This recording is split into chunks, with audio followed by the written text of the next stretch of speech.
Hello everyone. आप सभी का स्वागत है हमारे यूट्यूब चैनल स्कूल गाइडेंस में। आज हम अभी जो 20 दिसंबर को पूरे राजस्थान में एग्जाम्स हुए हैं हाफ ईयरली के, जो 2025-26 सेशन के हुए हैं, उसमें जो इंग्लिश सब्जेक्ट के एग्ज़ाम हुए हैं क्लास 9th 10th 11th और 12th का इंग्लिश कंपलसरी का जो एग्ज़ाम था 20 दिसंबर को, उस एग्ज़ाम के अंदर जो ग्रामर सेक्शन से रिलेटेड क्वेश्चंस पूछे गए हैं सेक्शन सी के अंदर, ग्रामर से रिलेटेड जितने भी क्वेश्चंस पूछे गए हैं उन सब का हम सॉल्यूशन लेकर के आएंगे। तो ये वीडियो उन स्टूडेंट्स के लिए तो काम का है ही जो स्कूल में पढ़ रहे हैं 9th 10th 11th 12th में, ताकि वो अपने मैच कर सकें। और जो कंपटीशन एग्जाम्स की तैयारी कर रहे हैं स्टूडेंट्स, उनके लिए भी बहुत इंपॉर्टेंट है, क्योंकि उनको एक आइडिया हो जाएगा कि किस प्रकार के क्वेश्चंस पूछे जा सकते हैं, किस प्रकार का सिलेबस अपने राजस्थान में फिलहाल चल रहा है, ताकि हम जब भी कुछ क्वेश्चंस तो उनको एक आइडिया रहेगा कि हमें किस प्रकार की तैयारी करनी है। तो उससे रिलेटेड ये पहला जो हमारा आज का ये फर्स्ट पेज है, इसमें क्लास 9th के एग्जाम में जो पूछे गए थे ग्रामर से रिलेटेड क्वेश्चंस वो हम देखेंगे। क्वेश्चन नंबर 6 जो इसमें दे रखा है ग्रामर सेक्शन का, जो फर्स्ट क्वेश्चन था, fill in the blanks with correct forms of the verb. तो यहाँ पर ये टेंस से रिलेटेड क्वेश्चंस है, और टेंस के अंदर जो क्या पूछा गया है कि Harika always go with her friend to school. यहाँ गो की करेक्ट फॉर्म भरनी है हमें टेंस के हिसाब से। इस सेंटेंस में क्या फॉर्म भरी जाएगी? तो यहाँ इस सेंटेंस को यदि हम देखें तो ये सिंपल प्रेजेंट टेंस का सेंटेंस है। सिंपल प्रेजेंट टेंस कहाँ से पता लग रहा है? ऑलवेज से, कि वो हमेशा ऐसा करता है कोई। ऑलवेज हम यूज करते हैं तो सिंपल प्रेजेंट टेंस में लगभग यूज होता है।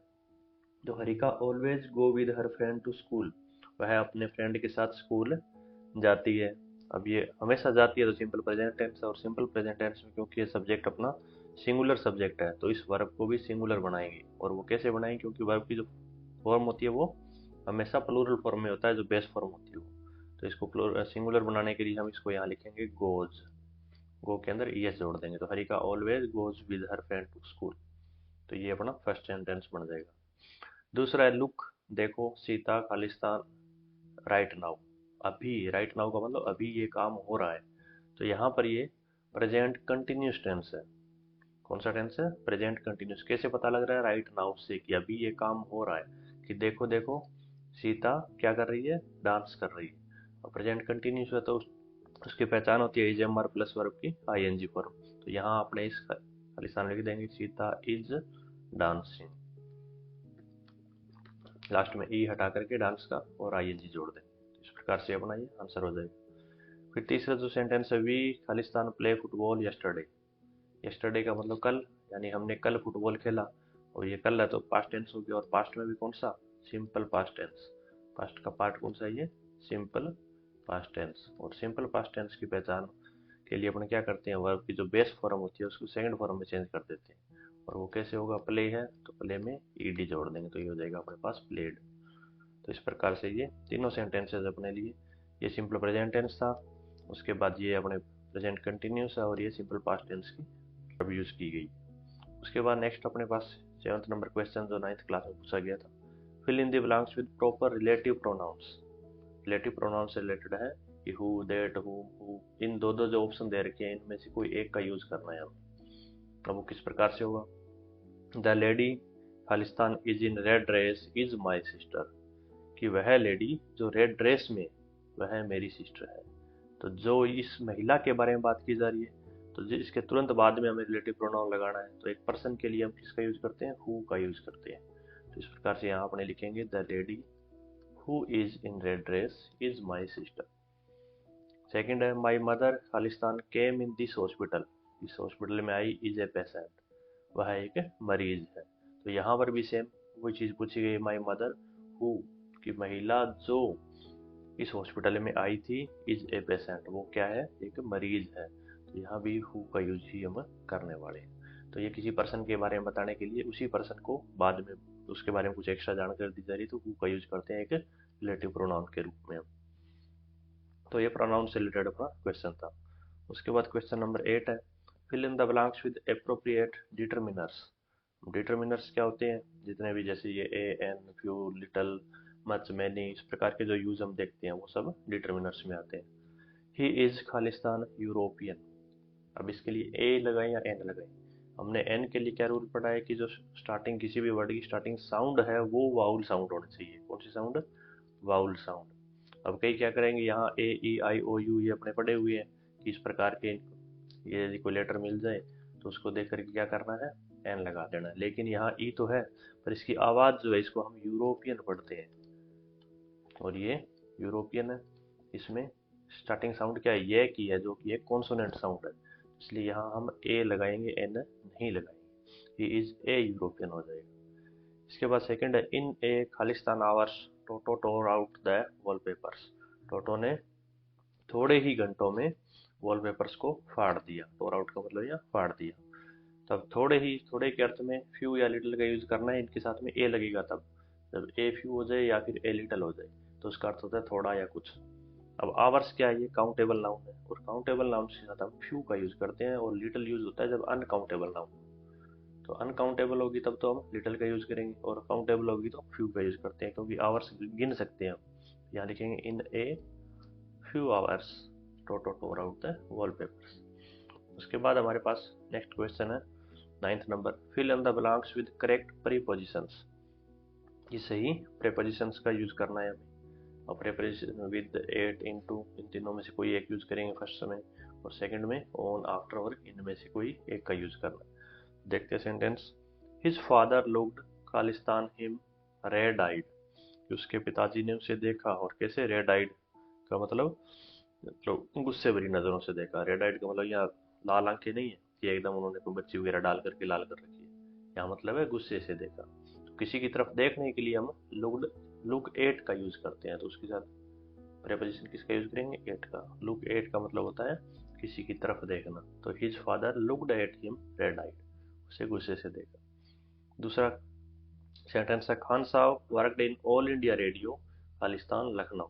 ये खान साहब यहाँ ये जो अपने बिस्मिल्लाह खान का एक चैप्टर है 9th क्लास में, उसमें से पूछा गया है कि खान साहब ने इंडिया रेडियो में काम किया था और वो कौन सी सिटी में, लखनऊ में।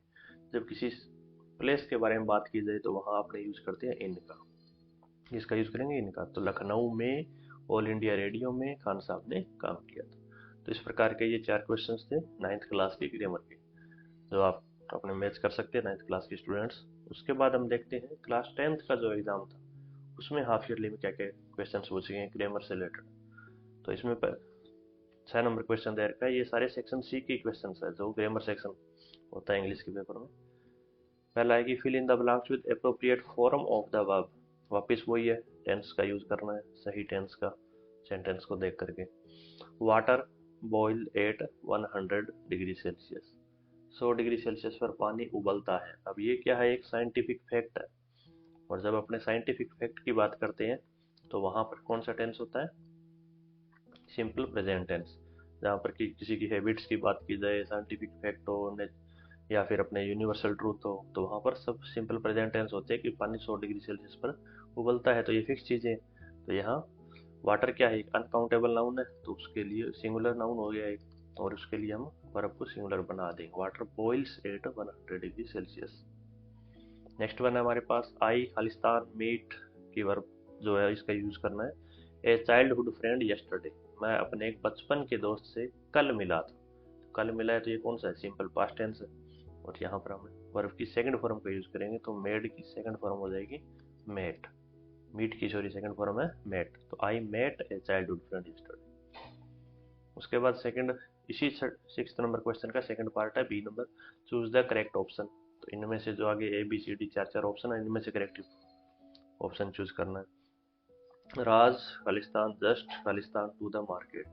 राज अभी अभी, जस्ट का मतलब अभी अभी, और ये जस्ट ये एक पहचान है एक टेंस की। और ये कौन सी पहचान है, परफेक्ट टेंस की पहचान है कि जब जस्ट, येट इस प्रकार के वर्ड मिल जाए अपने को तो किसकी पहचान होती है, परफेक्ट टेंस की पहचान होती है।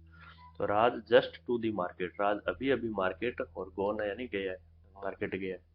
तो इसमें ये सिंपल प्रेजेंट टेंस है, राज हैज गॉन आउट। तो यहाँ लिखेंगे पहले तक जो ब्लैंक है इसमें लिखेंगे हैज, और यहाँ सेकंड में लिख देंगे गॉन आउट। तो राज अभी अभी मार्केट गया है। इज गोइंग आउट नहीं होगा, इनमें से कोई भी चारों चीज नहीं होने वाले। उसके बाद सेकंड इसी बी पार्ट का है। आई खालिस्तान a movie when the power went out. मैं एक मूवी वॉच का मतलब देख रहा था जब लाइट चली गई। पावर का मतलब यह है लाइट, कि जब लाइट का कट हो गया या लाइट चली गई तब मैं क्या कर रहा था। तो ये कौन सा है, पास्ट कंटिन्यूस टेंस है, वो लिखेंगे हम वाज वॉचिंग। इसके बाद नेक्स्ट क्वेश्चन हमारे पास है क्वेश्चन नंबर 7। री right the following sentences changing into indirect speech. तो ये डायरेक्ट इनडायरेक्ट का एक क्वेश्चन आया है, इसमें 2 सेंटेंसेज अपने को दिए गए। पहला सेंटेंस है Mohit said to me am I your friend. तो यहाँ ये इन्वर्टेड कॉमास के अंदर क्वेश्चन मार्क है और बाहर पास्ट टेंस है। तो हम जब डायरेक्ट से इनडायरेक्ट में चेंज करते हैं, यदि बाहर पास्ट टेंस हो, जैसे यहाँ सेड दे रखा है, तो अंदर वाले जो पार्ट है इन्वर्टेड कॉमास के अंदर उसको भी पास्ट में बनाना पड़ता है। तो इसका जो हमारे पास आंसर होगा वो हम लिखेंगे मोहित आस्क्ड मी। यहाँ लिखेंगे आस्क्ड मी। आस्क्ड क्यों किया, क्योंकि अंदर क्वेश्चन पूछा जा रहा है और वो भी हेल्पिंग वर्ब से है। तो यहाँ पर हम जो एक कंजक्शन का यूज करते हैं उसको इफ का यूज करेंगे। Mohit asked me if he was my friend. यहाँ आई को चेंज करेंगे किसमें, सब्जेक्ट के अनुसार। ये जो आई है ये सब्जेक्ट के अनुसार चेंज होगा, योर फ्रेंड है ये इस मी के अनुसार चेंज होगा, क्योंकि ये जो फर्स्ट पर्सन प्रोनाउन है वो सब्जेक्ट के अनुसार चेंज होता है, सेकंड पर्सन है वो ऑब्जेक्ट के अनुसार होता है और थर्ड पर्सन में कोई चेंज नहीं होता है। तो इस हिसाब से मोहित आस्क्ड मी इफ, यहाँ आई नहीं लिखेंगे sorry, if he was my friend. तो इस प्रकार से इसका आंसर हो जाएगा। और लास्ट में फुल स्टॉप करेंगे क्योंकि ये क्वेश्चन मार्क है, लेकिन जब इसको डायरेक्ट से इनडायरेक्ट में बदलते हैं तो वो एक असर्टिव सेंटेंस बन जाता है, इंटरोगेटिव नहीं रहता है। उसके बाद नेक्स्ट पार्ट है the teacher said to students help the poor. यहाँ टीचर ने स्टूडेंट्स को कहा गरीबों की हेल्प करो। तो ये एक तरीके से एडवाइस है और इंपेरेटिव सेंटेंस है इन्वर्टेड कॉमास के अंदर। तो यहाँ सेड टू को हम चेंज कर देंगे एडवाइज्ड में। तो the teacher advised students to लगा करके आगे लिख दें टू हेल्प द पुअर। तो इस प्रकार से इसका ये आंसर हो जाएगा, डायरेक्ट से डायरेक्ट में चेंज कर देंगे। उसके बाद नेक्स्ट क्वेश्चन 8 नंबर है हमारे पास 10th क्लास में ग्रामर सेक्शन का। Fill in the blanks with a verb in agreement with the subject. तो ये सब्जेक्ट वर्ब एग्रीमेंट का क्वेश्चन है कि मैनी एरोज इज और are born to blush unseen. तो ये एक तरीके से इडियम का यूज किया गया है कि कई सारे रोज ऐसे होते हैं जो सिर्फ महकते हैं लेकिन कोई उनको देखता नहीं है। अनसीन का मतलब क्या होता है यहाँ, कि बिना देखे हुए वो महकते हैं, कहीं जंगल के अंदर है कोई और है। कहने का मतलब कि कोई भी व्यक्ति है वो अपना काम करते रहो, जरूरी नहीं है कि उसको पहचान मिले या नहीं मिले। तो ये मेनी एरोज, मेनी का मतलब होता है अनेक। यहाँ अनेकों फूल या अनेकों कमल के फूल है वो खिलते हैं लेकिन बिना देखे हुए ही मुरझा जाते हैं बाद में। तो यहाँ अनेकों के लिए मेन जो चीज ये मेनी है, इसका अर्थ तो ये दे रहा है कि प्लूरल का, लेकिन ए रोज लिखा है इसके लिए हम यहाँ पर वर्ब जो यूज करेंगे वो इज यूज करेंगे। Many a rose is born to blush unseen. यहाँ इज का मतलब क्यों यूज किया है, क्योंकि ए रोजेस मेनी के बाद में ये डिटर्मिनर लगा करके कोई नाउन लिखी गई है, तो ये सिंगुलर नाउन है तो यहाँ इज का यूज करना पड़ेगा। यदि सीधा होता मेनी रोजेज, ये ए ना लगा करके रोजेज होता तो आर लगा देते हैं, लेकिन मेनी ए रोज है, हालांकि इसका मीनिंग प्लूरल ही होता है, लेकिन क्योंकि यहाँ ए रोज है इसलिए हमें इज लगाना पड़ता है। इसके बाद नेक्स्ट वन है not only Ram but also his friends. न केवल राम बल्कि उसके दोस्त भी बाइंग बुक्स खरीद रहे हैं। तो यहाँ इज और आर में से क्या लगाएंगे, तो ये अपने लिए एक प्लूरल सब्जेक्ट हो गया। इसमें नॉट ओनली बट आल्सो वाले में बट आल्सो के बाद जो सब्जेक्ट होता है उसके हिसाब से हम यूज करते हैं वर्ब की फॉर्म का। तो इज या आर में से यहाँ क्या लगाएंगे, फ्रेंड्स प्लूरल है इसलिए आर लगा देंगे। तो not only Ram but also his friends are buying books. उसके बाद 9th नंबर क्वेश्चन है join the following sentence using the word given in bracket. Bracket में जो वर्ड दिया गया है, ये 2 सेंटेंस दिए हैं अपने को, इनको ज्वाइन करना है। I want to call him, मैं उसे कॉल करना चाहता हूँ। I don't have his mobile number, मेरे पास उसका मोबाइल नंबर नहीं है। और यहाँ यूज करना है बट का कंजक्शन का यूज करना है। तो इन दोनों सेंटेंस को कैसे जोड़ेंगे, दोनों सेंटेंस के बीच में बट लिख देंगे। I want to call him but I don't have his mobile number, लेकिन मेरे पास उसके मोबाइल नंबर नहीं थे। तो इस प्रकार इसको जोड़ देंगे। सी रैन वेरी फास्ट, वह बहुत तेज दौड़ी। सी लॉस्ट द रेस, उसने रेस वो खो दी, फिर भी वो रेस हार गई। तो ऑल्दो का यूज करते हैं हम कॉन्ट्रास्ट बताने के लिए। तो यहाँ अपने ये 2 कॉन्ट्रास्ट है कि तेज दौड़ी फिर भी वो रेस हार गई। तो इस ऑल दो को यदि अपने इस सेंटेंस की स्टार्टिंग में लिखें, यहाँ लिख दें ऑल दो सी रैन वेरी फास्ट, हालांकि वो बहुत तेज दौड़ी, फिर कोमा लगाना है, सी लॉस्ट द रेस, फिर भी उसने रेस खो दी या वो रेस हार गई। तो इस प्रकार से ये सेंटेंस ज्वाइन हो जाएगा। उसके बाद 10th नंबर क्वेश्चन है, change the following sentences into passive voice. जो दिया गया सेंटेंस को पैसिव वॉइस में चेंज करना है। The teacher will punish me, तो इसका पैसिव वॉइस क्या बनेगा, यहाँ जो ऑब्जेक्ट मी है उसको सब्जेक्ट बना देंगे।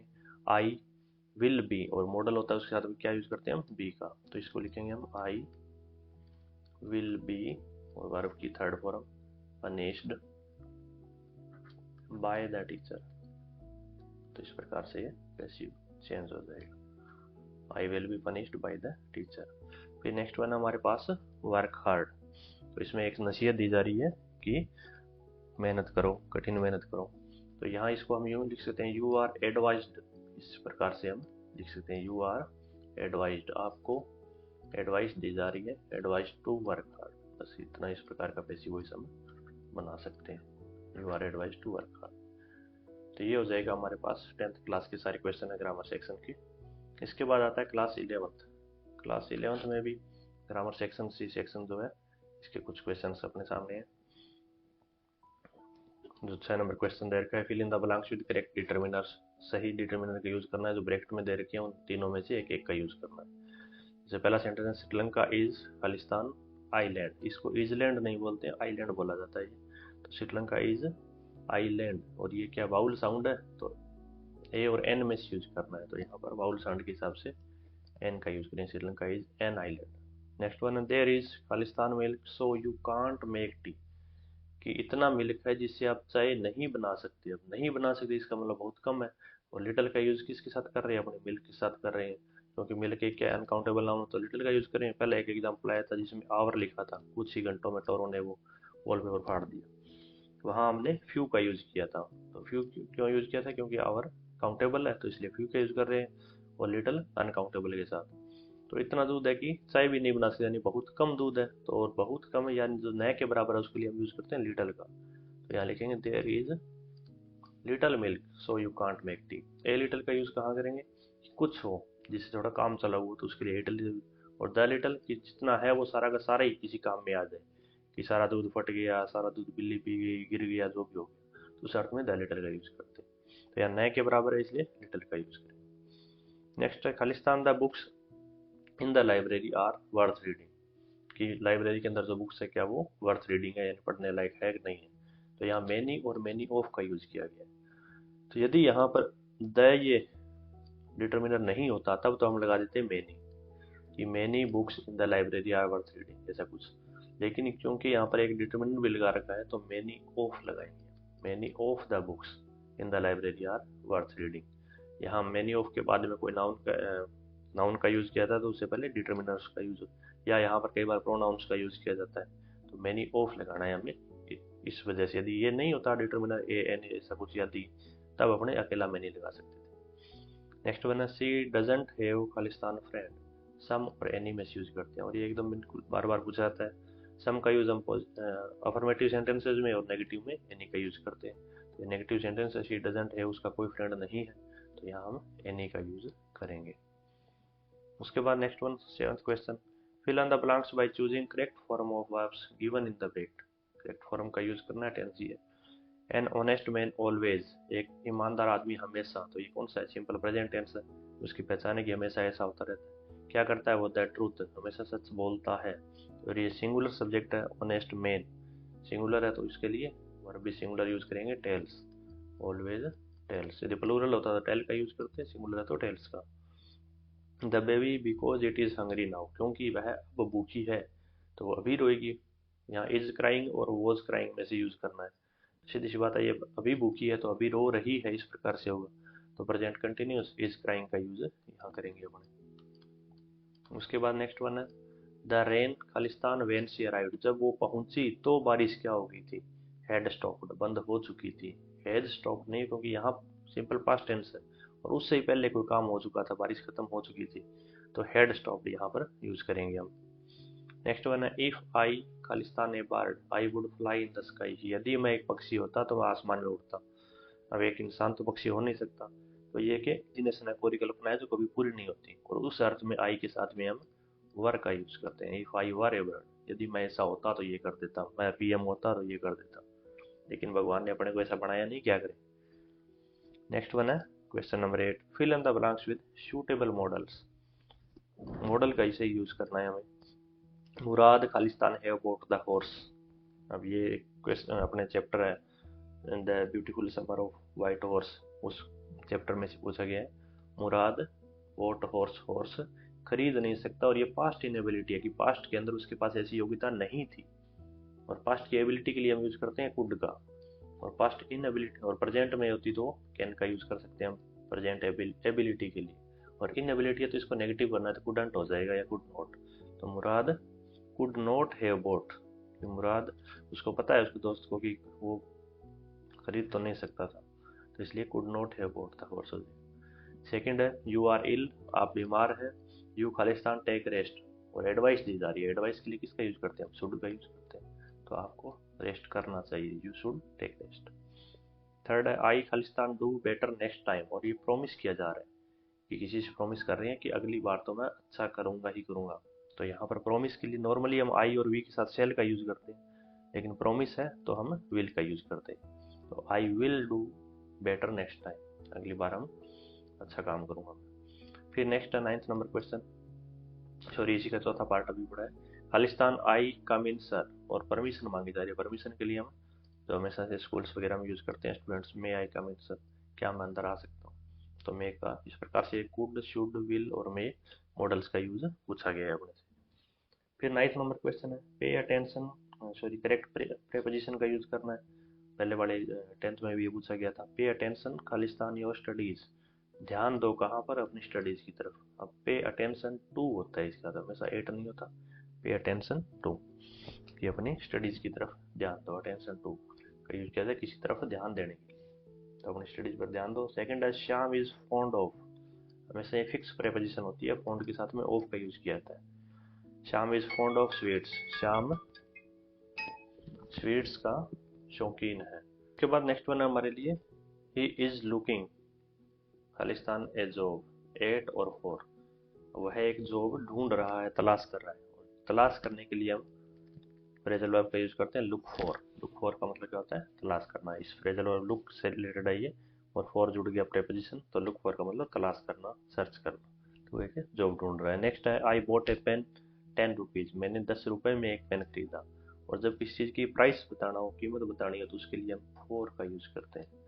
आई bought a pen for 10 rupees. तो इस प्रकार से ये अपने 11th क्लास के क्वेश्चंस थे जो ग्रामर से रिलेटेड है। आप इनको देखोगे तो आपको पता लगेगा किस प्रकार से एग्जाम्स में क्वेश्चंस पूछे जाते हैं, आपको भी एक आइडिया होगा। नेक्स्ट है अपने लिए क्लास 12th के अंदर जो क्वेश्चंस पूछे गए हैं इंग्लिश के पेपर में हाफ ईयरली में, उनको अपने करना है किस प्रकार से ग्रामर है इसमें। Join the following sentences using the words given in brackets, इनको दो सेंटेंस दे रखे हैं, इनको ज्वाइन करना है अलग अलग वर्ड्स को यूज करते हुए व्हेन और हु से। जैसे पहला सेंटेंस है अपने लिए, yesterday was a day everything went wrong, कि कल एक ऐसा दिन था हर सब कुछ जो भी किया मैंने वो गलती होता चला गया। तो इनको ज्वाइन करना है वेन से, और वेन से यूज करना है तो टाइम के लिए वेन पूछा गया, तो इसको बीच में अपने वेन लिख देंगे। Yesterday was a day when everything went wrong, और ये जो ई है इसको स्मॉल बना देंगे कैपिटल से। सेकेंड है the student works hard, student कठिन मेहनत करता है। ही हैज ब्राइट फ्यूचर, उसका फ्यूचर ब्राइट है, तो इसको हु से जोड़ना है। तो अपने भी सोच कर देखें किस प्रकार से इसी स्टूडेंट के बारे में बात की जा रही है कि जो ऐसा करेगा तो उसका ऐसा हो जाएगा। तो डायरेक्ट लिखेंगे the student who works hard has bright future. तो इतना ये इससे अपने कंबाइन कर देंगे दोनों सेंटेंसेस को। नेक्स्ट वन 7th नंबर है अपने लिए, combine the sentences as indicated in the bracket. Bracket में जैसा बताया गया वैसे इन सेंटेंसेस को कंबाइन करना है, यह सिंथेसिस का टॉपिक है। Rajasthan is large, Delhi is not equally large, Rajasthan तो बड़ा है, दिल्ली उतना बड़ा नहीं है, नॉट इक्वली लार्ज जितना राजस्थान बड़ा है। तो इसको अपने कैसे कंबाइन करेंगे, यहाँ पर अपने डिग्री वगैरह का यूज करते हुए इसको यूज कर सकते हैं। इसको यूं लिखेंगे हम, Delhi is not so large as Rajasthan, तो ये अपना कॉम्प्लेक्स बन जाएगा, Delhi is not so large as Rajasthan. तो इस प्रकार से ये पूरा सेंटेंस अपने कंबाइन करेंगे और ये कॉम्प्लेक्स सेंटेंस अपन हो जाएगा। नेक्स्ट है द फार्मर सा ए स्नेक। फार्मर ने एक स्नेक देखा। इट वॉज हाफ डेड, और वह आधा मरा हुआ था, लगभग मरने ही वाला था कहने का। तो इसमें यूज करना है एडजेक्टिव का यूज करना है। तो एडजेक्टिव यानी विशेषता बताने वाला ऐसा कोई वर्ड। तो सांप देखा, यहाँ कोई विशेषता नहीं है। हाफ डेड क्या है, ये सांप की विशेषता ही बताई जा रही है। इन दोनों सेंटेंस को एक सेंटेंस बनाए तो क्या लिखेंगे, the former so A half dead snake हो जाएगा। ए के बाद में हम ये हाफ डेड लिख देंगे, तो एक सेंटेंस ही बनेगा सिर्फ, the former so A half dead snake, एक आधा मरा हुआ सांप देखा। तो इस प्रकार से ये कंबाइन हो जाएगा। नेक्स्ट क्वेश्चन है 8 number. Right the appropriate phrasal verb का यूज करना है, जो हमने अभी कुछ वीडियोस में भी देखा है। फ्रेजल वर्ब किस प्रकार से काम करती है, टर्न ऑन या टर्न डाउन, इन दोनों में से एक का, और ब्रोक विद और ब्रोक डाउन का यूज। जैसे पहला है his bail application was Khalistan by the court. उसकी बेल एप्लीकेशन, जमानत की जो एप्लीकेशन थी वो कोर्ट द्वारा डिनाई कर दी गई। तो इसके लिए हम यूज करेंगे टर्न डाउन का। तो टर्न से रिलेटेड फॉर्म का यूज करेंगे, टर्न डाउन हो जाएगा ईडी। तो थर्ड फॉर्म यूज करते हैं, ये पैसिव वॉइस का सेंटेंस है, तो कि कोर्ट ने उसकी बाई प्लस सब्जेक्ट को ऑब्जेक्ट बना के लिखा गया है। तो टर्न डाउन हो जाएगा। टर्न डाउन का मतलब मना कर देना, रिजेक्ट कर देना इस अर्थ में। नेक्स्ट है the car Khalistan on the way yesterday. Car yesterday रास्ते में ही खराब होगी, इस अर्थ में है ये ब्रोक विद या ब्रोक डाउन। तो हमने ये पढ़ा है पहले भी, तो इसका यूज करेंगे हम ब्रोक डाउन का। ब्रेक से रिलेटेड हमने फ्रेजल वर्ब का एक वीडियो बनाया है, जो आपको डिस्क्रिप्शन में मिल जाएगा, आप उसे भी देख सकते हैं। फ्रेजल वर्ब्स की अपनी एक सीरीज चल रही है, उसको भी आप देख सकते हैं, वो आपको डिस्क्रिप्शन में मिल जाएगा। नेक्स्ट वन है fill in the blanks by choosing correct conjunctions. सही कंजंक्शन का यूज करके इन सेंटेंस में फिल इन द ब्लैंक्स करना है। आई प्रेफर टी, मैं चाय को प्राथमिकता देता हूँ। माई ब्रदर प्रेफर्स कॉफी, जबकि मेरा ब्रदर है वो इसको प्रेफर करता है कॉफी को। यहाँ वाइल या एज वेल एज से, तो यहाँ जबकि दोनों अलग अलग है थोड़े, तो कॉन्ट्रास्ट बताने के लिए यहाँ वाइल का यूज, आई प्रेफर टी, कि मैं तो चाय पीता हूँ जबकि मेरा भाई है वो कॉफी को प्रेफर करता है। Next one, Khalistan he is very old, वह बहुत बूढ़ा है। ही एंजॉयज गुड हेल्थ, फिर भी उसका हेल्थ है वो बहुत अच्छा है, एंजॉय करता है उसको। तो ये कॉन्ट्रास्ट बताने वाला वर्ड क्या हो जाएगा यहाँ, ऑल्दो। तो हम यहाँ यूज करेंगे ऑल्दो, हालांकि वह बहुत बूढ़ा है फिर भी हेल्थ का एंजॉय करता है। तो इस प्रकार से ये इंग्लिश ग्रामर से रिलेटेड क्वेश्चंस आज हमने देखे हैं, जो क्लास 9th 10th 11th और 12th में पूछी गई। आप इनसे एक आइडिया ले सकते हैं किस प्रकार की इंग्लिश ग्रामर अपने एग्जाम्स में पूछी जा रही है। कोई भी कंपटीशन की तैयारी कर रहा है स्टूडेंट, वो भी, और बाकी जो स्टूडेंट्स स्कूल एजुकेशन से जुड़े हुए, आपको इस प्रकार से अपनी इंग्लिश ग्रामर को अच्छी बनाने के लिए प्रैक्टिस करनी है। और यदि आपको वीडियो अच्छा लगे तो अपने दोस्तों के साथ ज़रूर शेयर करें, उनसे उनके साथ लाइक करें, शेयर करें, और अपने चैनल को सब्सक्राइब करें। इस प्रकार के वीडियोस और भी आपको मिलते रहेंगे। बहुत बहुत धन्यवाद।